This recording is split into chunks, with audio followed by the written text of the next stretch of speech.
As Indonesia prepared to celebrate the launch of its newest guided missile frigate, KRI Balaputradewa, at the PT PAL Shipyard in Surabaya, most attention naturally focused on the sleek lines of the warship itself. Cameras captured the ceremony, the national flags, the officials, and the symbolism of Indonesia's growing naval power. But beyond the spotlight, a quieter detail emerged, one that did not escape the notice of defense watchers across Southeast Asia. In the background of the launch area, partially obscured yet unmistakable to trained eyes, were large steel hull blocks belonging not to Indonesia's Navy, but to the Philippine Navy. These were not random industrial structures. They were components of Manila's third landing platform dock, a ship still under construction, and often discussed online in the context of delays and timelines. That single frame from the shipyard told a deeper story, one not about ceremonies or press releases, but about steady progress. It revealed that even as debates continue in public forums, the Philippines' next-generation sealift capability is physically taking shape, piece by piece, in steel. This was not merely an incidental background detail. It was tangible proof that the Philippine Navy's modernization program, particularly its amphibious and logistics capability, is moving forward, quietly, methodically, and in close partnership with Indonesia. At first glance, shipyard images rarely excite the public. Steel blocks, cranes, and half-formed hulls are hardly cinematic. But in naval development, these early stages often matter more than the finished product. They represent commitments already paid for, designs already finalized, and capabilities already planned into future force structures. The presence of Philippine Navy hull blocks beside Indonesia's newest frigate was symbolic on multiple levels. First, it confirmed that the Philippines' enhanced landing platform dock program remains active, despite concerns raised by analysts and enthusiasts online. Second, it demonstrated the deepening defense-industrial relationship between Manila and Jakarta, a partnership built not only on diplomacy, but on shared production, technical exchange, and long-term strategic alignment. And finally, it highlighted a broader truth. Naval modernization does not always advance in dramatic leaps. More often, it progresses through incremental, unglamorous steps: steel cut, blocks assembled, systems fitted, and timelines adjusted as realities demand. The Philippine Navy is currently in the process of acquiring 2 new landing platform docks, designed as an improved follow-on to the Tarlac-class vessels already in service. These ships are not intended to replace BRP Tarlac and BRP Davao del Sur, but to expand and strengthen the Navy's sealift and amphibious capabilities. While the original Tarlac-class ships have proven invaluable, particularly during humanitarian missions, disaster response, and troop transport, their operational use over the years has revealed areas for refinement. The new LPDs are designed to incorporate these lessons directly into their structure and layout. This is an important distinction. These are not simple repeats of earlier designs. They represent an evolution shaped by real-world experience. Since entering service, the Tarlac-class LPDs have been deployed extensively. They have transported troops across vast distances, delivered relief supplies after typhoons and earthquakes, and supported joint military exercises. In doing so, they have exposed both strengths and limitations. Crew feedback, mission reports, and operational data all feed into the design process for the next ships. As a result, the new LPDs are expected to feature improved command and control spaces, allowing better coordination during complex operations, enhanced accommodation for embarked troops, medical teams, and disaster response personnel, better aviation support, including improved helicopter handling and maintenance areas, increased compatibility with modern landing craft and mission modules. Though many technical details remain undisclosed to the public, the overall direction is clear. These ships are being optimized for sustained multi-role operations, not just transport. For some observers, landing platform docks are sometimes dismissed as secondary assets, important but not decisive. That perspective may apply to continental navies with extensive land-based infrastructure. For the Philippines, it does not. The country is composed of more than 7,600 islands, many of which lack developed ports or airfields. Moving troops, vehicles, and supplies across this geography is a persistent strategic challenge. LPDs address that challenge directly. They function as mobile logistics hubs capable of carrying armored vehicles and heavy equipment, deploying troops via landing craft, operating helicopters for lift and evacuation, delivering humanitarian aid to disaster-stricken areas, supporting outlying island garrisons. In peacetime, these ships save lives. These ships, in crisis, they enable rapid response. And in conflict, they provide the backbone for sustained operations across the archipelago. For the Armed Forces of the Philippines, LPDs are not optional additions. They are foundational assets. The decision to build the new LPDs at PT PAL Indonesia continues a partnership that began with the original Tarlac class. PT PAL has established itself as a capable regional shipbuilder, particularly in amphibious and support vessels. However, like many major defense projects worldwide, the program has faced challenges. Over the past year, images circulating online showed partially completed hull sections, prompting speculation about delays. Defense forums and social media discussions raised questions about construction pacing, block completion timelines, delivery schedules. These discussions, while understandable, often lacked full context. In response, PT PAL has consistently stated that the project remains on track under revised and mutually agreed schedules. According to official communications, adjustments were made through contractual mechanisms in coordination with the Philippine government, taking into account technical, logistical, and supply chain factors. Crucially, PT PAL has emphasized that work never stopped. Steel continued to be cut, blocks continued to be assembled. Systems integration planning continued in parallel, and the projected delivery timeline around 2026 has remained the target. It is important to place these discussions in a broader global context. Naval shipbuilding is inherently complex. Modern warships and support vessels integrate thousands of components, from propulsion systems to electronics, each dependent on supply chains that span multiple countries. Delays, revisions, and adjustments are common, even among the world's largest naval powers. For the Philippine Navy, the critical question is not whether timelines shift slightly, but whether capability continues to advance. The shipyard images from Surabaya provide a clear answer. The juxtaposition of Indonesian and Philippine naval projects within the same shipyard sends a subtle but powerful message. It reflects not only industrial cooperation, but strategic alignment between two maritime nations facing similar challenges in a contested region. Indonesia and the Philippines share vast maritime domains, complex archipelagic geographies, overlapping security concerns, a need for strong sealift and disaster response capabilities. By building ships together, literally side by side, they reinforce a regional approach to maritime security that emphasizes cooperation over isolation. For Manila, this partnership also strengthens resilience. It diversifies defense relationships and embeds Philippine modernization efforts within a broader Southeast Asian framework. At its core, the story of the new Philippine Navy LPDs is not about delays, speculation, or online debate. It is about long-term intent. Every hull block assembled represents a future operation made possible. Every deck laid supports a mission that may one day deliver aid to a devastated community, reinforce a distant outpost, or sustain forces during a national emergency. The presence of those blocks at PT PAL is not a sign of stagnation.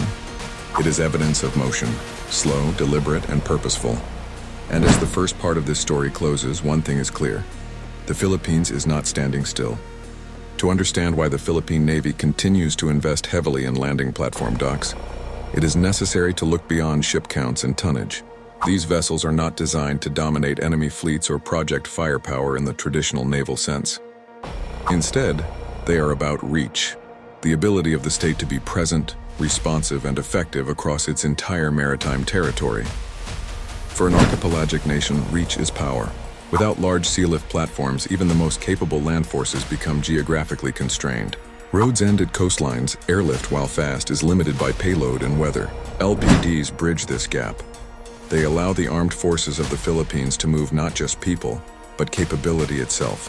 Vehicles, engineering equipment, fuel, food, medical facilities, and command staff across sea lanes that define the country's geography.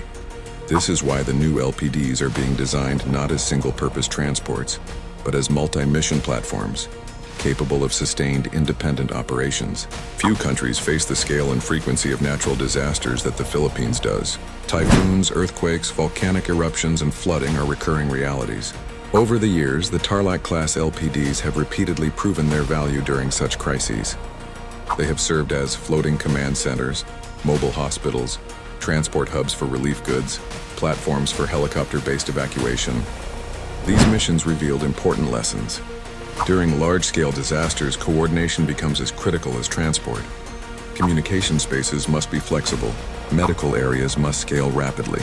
Accommodation must support not just sailors, but doctors, engineers, aid workers, and displaced civilians. The enhanced LPD design reflects this reality. The ships are expected to feature expanded command and control areas, better internal flow between operational spaces, and layouts optimized for rapid reconfiguration depending on mission needs. In short, these vessels are being shaped by experience, not theory. Amphibious operations are often misunderstood. In public discourse, the term can evoke images of large-scale invasions or offensive campaigns. In the Philippine context, amphibious capability is primarily about defensive flexibility. The Philippines maintains numerous outlying islands and remote coastal areas. Some are sparsely populated. Others host small military detachments or civilian communities that depend entirely on sea access.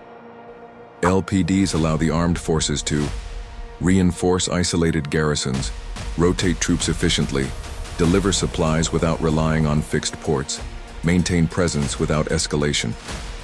This matters in a region where maritime disputes are sensitive and highly scrutinized.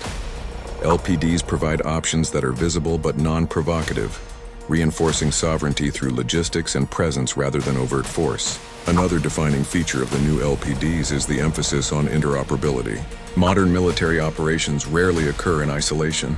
Joint exercises, combined humanitarian missions, and multinational responses are increasingly common.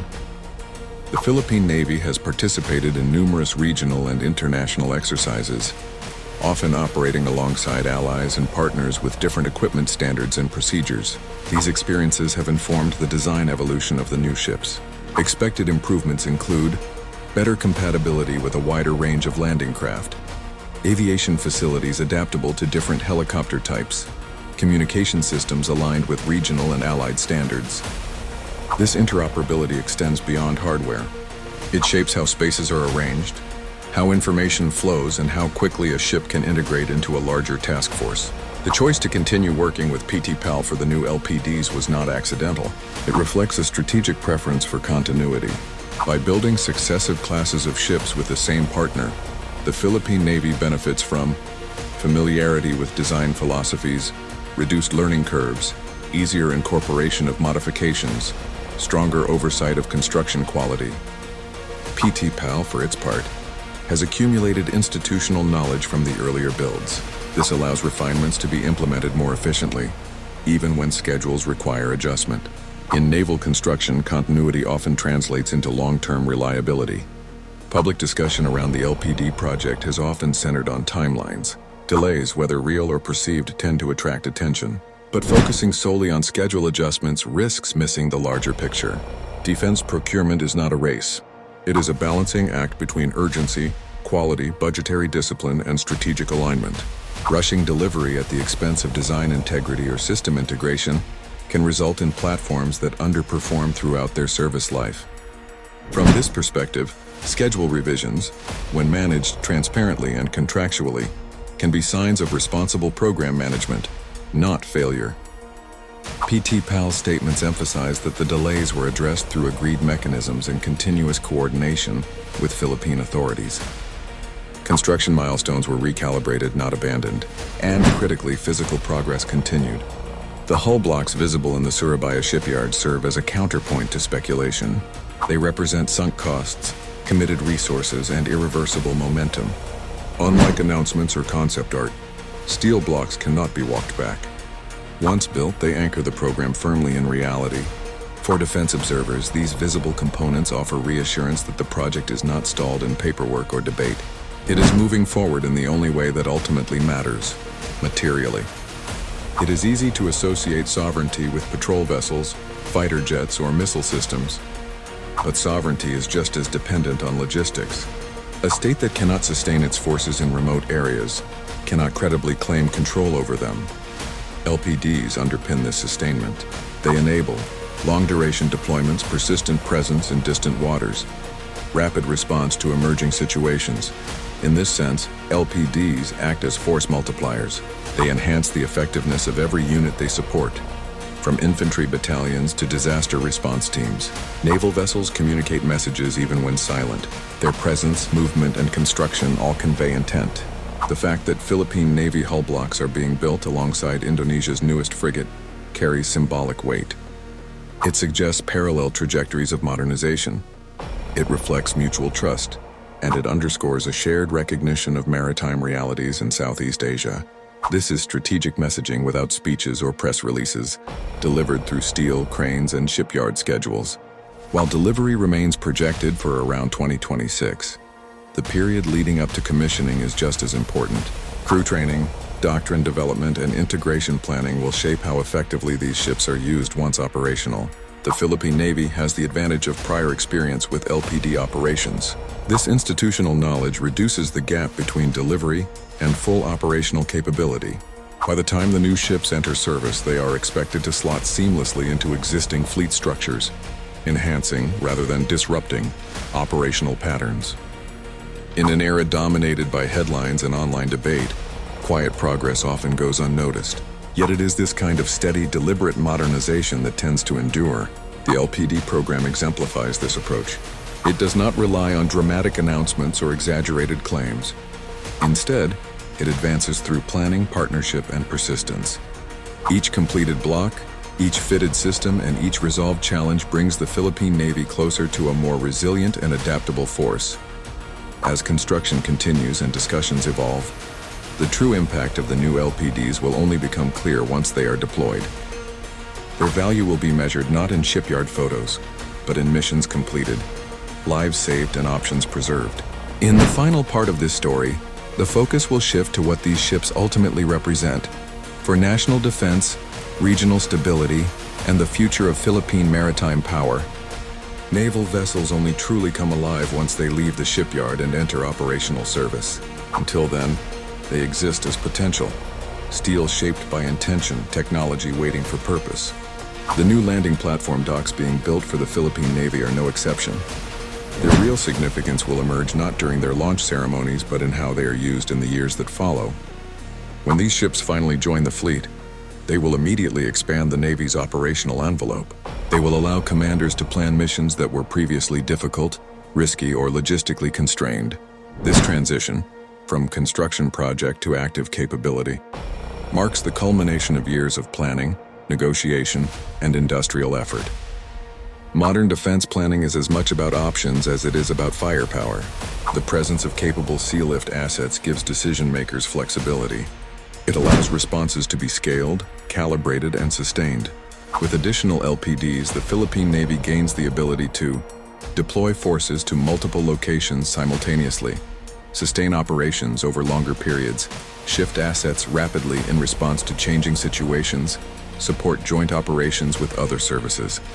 This flexibility is particularly valuable in a region where developments can unfold quickly and unpredictably.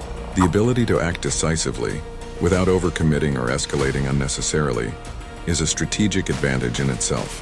For the Philippine public, the most visible impact of the new LPDs may not come from military operations at all. Instead, it will be felt during moments of national crisis. When disasters strike, time becomes the most critical factor. Roads are damaged, airports are overwhelmed, communications are disrupted. In such scenarios, LPDs function as self-contained response platforms, bringing not only supplies but coordination and leadership to affected areas. With improved facilities and greater capacity, the new ships are expected to deliver aid more quickly, support larger medical teams, serve as coordination hubs for multi-agency responses, operate longer without resupply. These capabilities directly translate into lives saved and communities stabilized. Beyond disaster response, LPDs play a crucial role in reinforcing maritime presence. In an archipelagic environment, presence equals awareness, and awareness underpins security. Regular deployments of large, capable vessels signal commitment. They reassure local communities, support partner agencies, and reinforce the state's ability to operate across its waters. The new LPDs will enable more frequent resupply of remote outposts, sustained patrol support, improved integration with maritime security operations. In this way, they quietly strengthen the country's maritime posture without relying on confrontation. Modern military effectiveness increasingly depends on joint operations. The new LPDs are designed to support this reality.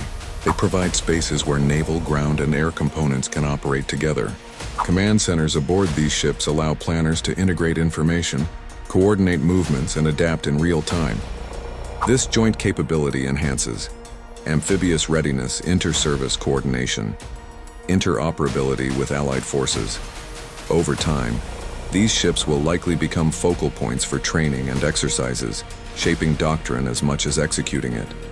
The construction of the LPDs at PT PAL reflects more than a commercial arrangement. It embodies a strategic partnership that has grown steadily over time. By working closely with Indonesia, the Philippines benefits from shared expertise, regional familiarity, and mutual trust. These relationships extend beyond shipbuilding into training exchanges, exercises, and broader defense cooperation. In an environment where external powers often dominate headlines, such regional partnerships offer stability and balance. They demonstrate that Southeast Asian nations are capable of building and sustaining their own security frameworks. One of the most important lessons from the LPD program is that modernization is not an event. It is a process. It unfolds over years, sometimes decades. It requires patience, adaptability, and sustained political and institutional support. Along the way, timelines shift, priorities evolve, and challenges emerge. What matters is continuity of purpose. The steady progress of the LPD project, despite debates and delays, illustrates this continuity. It shows that the Philippine Navy is committed to building capabilities that endure, rather than chasing short-term gains. Success in defense procurement is often judged too narrowly. Launch dates and delivery schedules dominate discussion, while long-term performance receives less attention.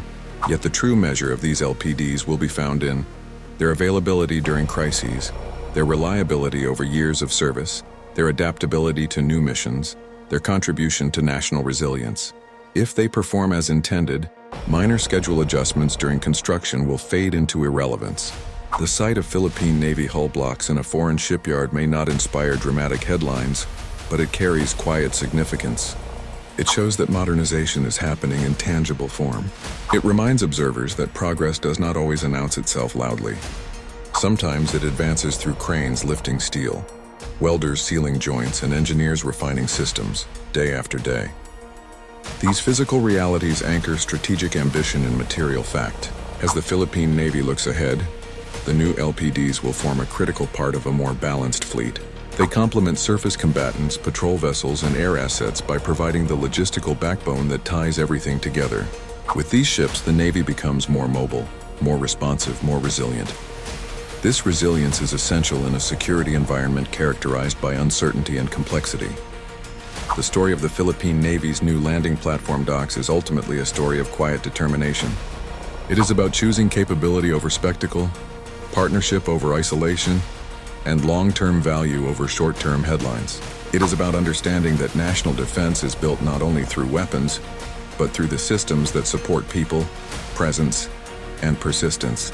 The hull blocks at PT PAL are not symbols of delay. They are markers of progress, solid, measurable, and irreversible.